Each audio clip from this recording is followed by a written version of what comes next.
Pour ralentir l'ensablement du Mont-Saint-Michel, on a installé un barrage sur le Couesnon il y a 3 ans. On y procède depuis régulièrement à des chasses hydrauliques.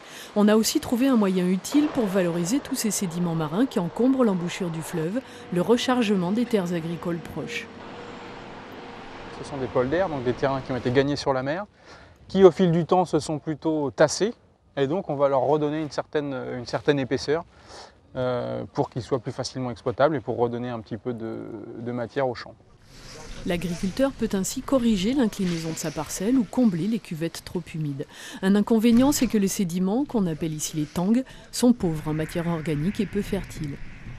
Nous, ce qu'on conseille, c'est que les premières années, l'agriculteur remette la parcelle en prairie, au moins pour structurer le sol au niveau racinaire et pour protéger la parcelle, en fait, la surface du sol, parce que comme on a de la tangue qui va être très pauvre en matière organique, qui va être aussi pauvre en argile, on va avoir quelque chose qui va facilement être battant. Donc on a besoin de protéger un petit peu la structure des pluies. Ce qu'il faut aussi gérer, c'est la teneur en sel des sédiments. Avec le temps, ils se lessivent. Les terres des polders sont d'ailleurs d'anciens dépôts marins. En baie de Somme, on a aussi des polders, on les appelle les bâchants. Il y a des zones dans les parcelles très humides, même lorsque c'est drainé, il y a toujours des bas-fonds. Et on est en train d'étudier la question si dans ces zones de parcelles, on ne pourrait pas justement apporter ces sédiments qui sont juste à proximité au crottoir, pour rehausser des parcelles. L'urgence chez nous serait d'arriver à valoriser les sédiments qui encombrent le bassin de chasse hydraulique du Crottois. Un bassin qu'il faut vider tous les 10 ans. Pour les équipes de la Chambre d'agriculture et du Conseil général, l'expérience du Mont-Saint-Michel est riche d'enseignements.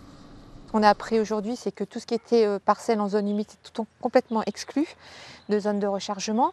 Donc nous déjà, ça, on va pouvoir prospecter en dehors des zones humides.